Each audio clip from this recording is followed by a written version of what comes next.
Jim Nelson talking to Phil Comeau in Grovedale, Alberta, September 3rd, 2001. Your turn. Yeah. So, on the way out, Al was telling me that your association with this whole Southwest country here actually goes back to your dad, I guess, eh? Yeah, it goes back to, well, we moved out here in 1938, but he became ranger in 33. So, 2 years after it became Alberta Forest Service from Dominion Force. So he was with it almost back to the start. There was only one ranger before him, and that was Girth O'Brien. Later became doctor. That was who? Girth O'Brien. O'Brien. Yeah. He later on became doctor. Crashed his plane in Saskatoon Lake, killed himself later. He was the first ranger out here, and for the Alberta Forest Service. So, yeah, I heard of him as a doctor, Yep. Dr. O'Brien, but I had no idea he started as a ranger. How did he get into that? Did you ever hear? Or? He was going to medical school, of course, and he came up here for the summer, and at that time they only employed rangers during the summer. And he went out on a, I don't know whether it was, he thought it was just a sort of a lark for the summer. He'd go out there and enjoy himself in the bush. He loved the bush. And, but the whole southeast country down by Big Mountain Creek caught fire. So he was a very busy man during that summer, and my dad was with him. And in the following spring, he didn't want to do that again. So my dad got the job, 1933. And he was on there till 1964. So, just what do you think your dad or O'Brien would have seen when they, in 33, there must have been just what God built out there. And what would they have seen between here and Kakwa? Well, that's exactly right. As far as the wagon road went, was at the end of the pavement here at Balmont, this side of Balmont Creek, quite a ways. It was about 5-6 miles down here further. That was as far as the wagon road ever. There was a trail built through from here to the Smoky River to a place called Cap Bradley's Ranch. A little wagon trail. But that was it. The rest was pack trails and cabins, trappers' cabins. There was nothing else. The next trail was the Hinton Trail west of here, and the other one from Two Lakes over to Grand Cache. But the rest of it had a few pack trails, but that was it. There was nothing else. Every time you're out there, you're exploring. Right, exactly. So, what was the population, say, of the Two Lakes, Nose Creek, Two Lakes, Kakwa? What back then, when your dad would have first been working in this country and heading back there, who were the neighbors that he encountered back there? Well, there was a guy by the name of, there was nobody at Nose Creek. There's a settlement there now, but that moved out from Kakwa. And there was no one in the early days at Nose Creek. The Winnie Andes and Jokums and all those lived at Kakwa River, between Two Lakes and Grand Cache. There was a guy by the name of Gunderson who lived at Two Lakes, a trapper. And there was a lot of stories about him. I don't know whether any of them are true or not, but he was supposed to rob bank in Jasper and lived at Two Lakes and various other things which are probably all stories. Wasn't out there just by coincidence? No, he wasn't, because he used to send the local Indians in for his food and supplies. So I suspect there whatever the situation was, it required a long cooling off period. That's true. And he cooled off there quite well because he died there. And Gunderson Creek is obviously... That's named after him, yeah. I know the name of it. Where is it? It's just the other side of Two Lakes. Right. So his cabin must have been on Gunderson Creek, or was it right at Two Lakes? Or? Right at Two Lakes. trapped down around Gunderson Creek, Lynx Creek, and Sherman Meadows, Right. through there. Sherman Meadows is also named after the first forest ranger in the Wembley district, and Art Sherman. And he was on at the same time my dad was on. And when you say in the Wembley district, what, Okay, there's District 24 East, which is the area we're in right now, and it runs from here right down to Grand Cache. And the east boundary is Smoky River. And the west boundary is Range 7, which is a mile west of here. But from there west to the border is District 24 West. And there were two separate districts. So my dad's district was this one, 24 East, and Art Sherman's was District 24 West. what was their job? Patrol that area for fires. So typically, in the summer, how long would they be out? Well, like, what would their work day be like? Would they be riding for, so what would they do? Well, usually they would ride out on a patrol. They'd stay about 3 weeks. They'd ride over as much of the area as they could. There was no radio contact or anything like that, so they would ride about 3 weeks and come in, and then when they weren't doing that, they were cutting trail or building cabins, because they had forestry cabins spotted all over the country out here. Emergency cabins, which are pretty well all gone. There's one left that Dad built in at the museum in Grand Prairie. He built a flats cabin? Yeah. Wow. And he built quite a few. Well, so it was the Rangers themselves that built those Yeah. strings of cabins? Yeah. Can you remember what his string would have been and where some of those locations would have been? If you're Yeah. trying to find the foundations today, His where first cabin was at Big Mountain Creek, where the old road crosses down here. Just before you get to the Canfor Hall Road. That was the first cabin. The second one was at Cut Bank, and that was just a couple of miles east of the Weyerhaeuser Crossing in Cut Bank. How many miles ride the way he was doing it on horseback, the trails he was riding from Big Mountain Creek to Cut Bank? That was 35 miles, roughly. And he'd do that in a day, No, 2 days. 2 days, with a pack horse? Yeah, with because most of the time they would cut a little trail here and there along. They never went really far in a day, unless there was an emergency, of course. But Well, what would an emergency entail? spot a fire from a hill or something. And then did he ride away from the fire or towards the No, fire? he'd go towards it, and hopefully somebody here in town spotted it and would send a crew out, another ranger or the head office, No radios. which happened only once that I remember. They sent a crew out to the Smoky River, and my dad was out there already. And when the crew got there, there was 11 men. The fire was out, but they had a nice trip. But that was the only time that anybody ever sent a crew out, when Dad was in the bush. Normally, they spotted a fire, he picked up a crew here and went out.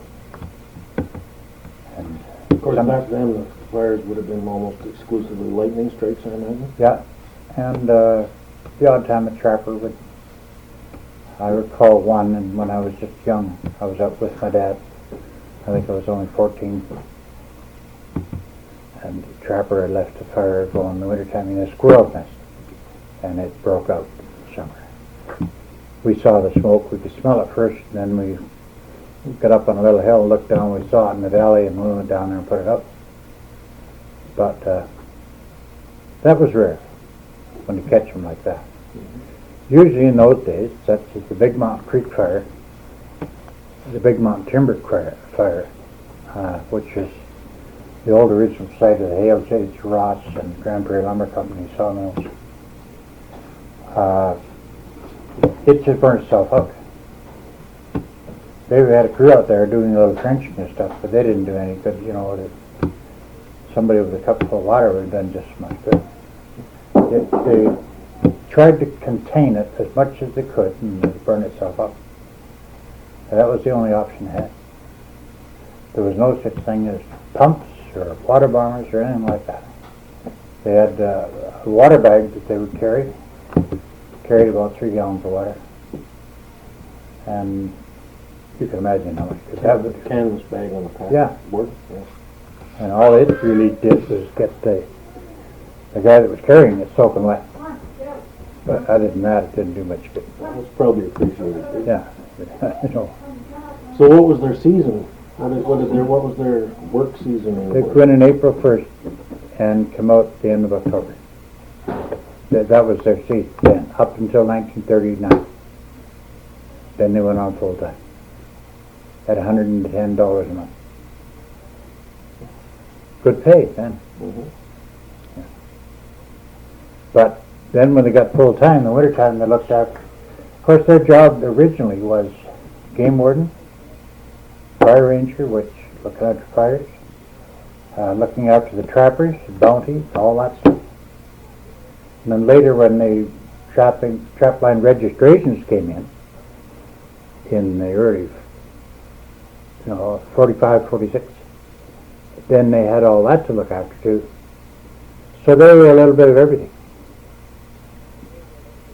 There were, I recall one incident in Wembley when I was ranger there in that district, 24 West. The Indians came in from Kakwa and they used to camp at Pipestone Creek. And there they'd go in and do the shopping and all that kind of stuff and then bring home lots of wine and have a big mooching there. And this would go on for a week. But one day, they'd come in and do all the bounty work, bring the wolves in to have their ears cut and the bounty papers made out, and proofers, whatever. I only saw one proof that they brought in, but did all that work, they re-registered the trap lines, and that was it. Then they'd finish the mooching and go back. Yeah. But there was one woman, there used to be a store there by the name of Kranz's store. Took up almost the whole block in one day. Great big store. And it was a combination of merchandise, grocery store, drug store, the whole thing. Was it a Pipestone? In Wembley. Oh, in Wembley. Right. And a woman came up, the Indian woman came up to the steps in front of the store, right in front of the drugstore part. And she laid down a parcel wrapped in a blanket. She was standing there. And I happened to go for the mail, which was right across the post office, right across from, and I saw her standing there, and beside this parcel, and I didn't really think much of it. I walked down the street, and I met the mayor of Wembley at the time. His name was Bill Feast, and he said, "Did you see that woman stand there with that parcel?" I said, "Yeah, I did." And he said, we had worked it out that she'd been there over 2 hours then. So I said, well, I'll have to go back and find out what's wrong. So I went back there and I said, what? I couldn't speak just the odd word of Indian. But I understood that this parcel was a papoose. And here she had her dead baby and didn't know what to do with it. And she'd come out of the mountains, out of that Yeah. South country. So who were the Indians back there then? Like, you mentioned the Mowglis and the Jokins, Jokins. Moberly, And they Winnigaddies, were living between Kakwa River or Kakwa Lake? up the Kakwa River to Kakwa Meadows, they call it. Right, so right up in the high foothills of the mountains. That's right, yeah. And they didn't winter there though, did they? Yeah, they did. Did they? Yeah, they trapped and wintered there. They had cabins, lots of them in that area. They had big meadows there on the Kakwa, right in that area. Well, there must have been a few more caribou running around back there. There was lots of caribou then. In 49, when I was ranger there, I saw many herds. Many herds. In 43, I hunted with Carl Brooks out there, who was a guide and outfitter. And we saw as many as 50 in a herd. There was lots of caribou then. Lots of moose and lots of...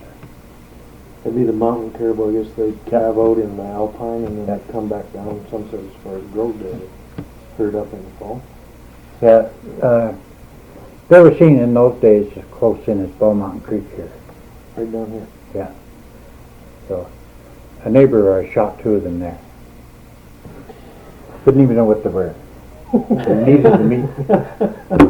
Looked edible. Yeah. So it was very interesting during those days. Well, you also mentioned bounty on wolves. What was the bounty on wolves, or what was the $10. reason for that? $10. The whole wolf in, or just the ears? Or? No, they'd bring the whole hide in because they could sell the hide for another $10 or $20. And up as high, a pure white wolf, which was quite rare, brought $80, which was a fortune in those days. But they got $10, and all the ranger did was put their ears, so that they couldn't collect it twice. Make them out bounty papers, and they were sent a check. And what was the reason for the bounty on wolves? Well, there was just too many. They wanted them shot off and dropped off. They thought there were too many. Really, what they did in the end was upset the balance of nature, and it did more harm than good. It's the same as in the late 40s. They hired government trappers to go out and trap all fur-bearing animals, foxes, coyotes, and everything else, because they found something with rabies. And they shot these animals and trapped them from here to Jasper Park. They used to shoot elk in Jasper Park and load them full of 1080 poison. And they poisoned everything, bluebirds, everything got poisoned. Over a rabies Chicken, you wired to it. So, you know, that's kind of... In fact, that's not to digress, but that's in this play we're doing, rabies and the 1080 poison was referred to. So it was a strange kind of, did the forestry disseminate the poison in that back in the south here, in the mountains? They had little cyanide that they used in powder form and wrap it up in fat meat, throw it out to the wolves, whatever, got it. They also had cyanide guns, a little tube about 6 inches long, like a gun barrel, and stuck it in the ground, one end in the ground. The other end had put some bait on it, had a string on it. When the animal would grab it, it would shoot in his mouth. It's cyanide poison. And all sorts of different things. Trappers set snares out there, catch moose and deer and everything else. It was a very, very bad time for... And when was that, in the 50s? Late 40s, early 50s. I guess there's some species that even now we haven't seen really come back. Yep. Yeah, it's... foxes, for instance, seem to only really be coming back strong. They're coming back pretty good now. There was a time in 1938, 39, when we first moved to Rodale, that the country was full of them. But that soon stopped when they laid this poison out all over the country. What did the trappers think of the 1080 for them? Oh, they just absolutely despised it. It was, to them it was a disaster. They thought very little of it. They hired a couple of trappers to work out here to do that. But they had quite a time to get them.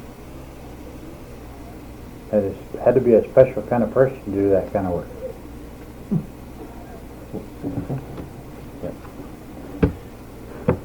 Yeah, they used it from here to Jasper Park. Just wondering how close we're getting to them. Oh, we got a little ways to go. So who were some of these trappers? First, when you said the Indians would come in the pipe, would that be Adam Kenny? No, Adam Kenny lived out here. He lived in South Wapiti. He's one of the older ones. And there's a fellow by the name of Ed Stoney, and his father lived at Pipestone. And there was Sam Wilson, another family, and they lived in South Wapiti. But the rest of them lived out there, Kakwa, or almost all the rest of them. A fellow by the name of Henry Jochum, which lived out there for years, but he moved into Grand Prairie and lived down there in August Square Gardens, Muscogee Park, call it now, for years. Are you tending to my pie?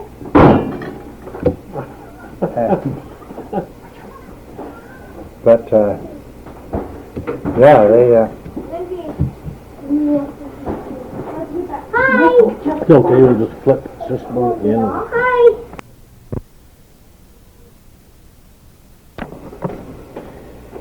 Yeah, September 3rd, 2001, Jim Nelson talking with Phil Comeau out in Grovedale on the subject of forestry, life, Kakwa, etc., etc.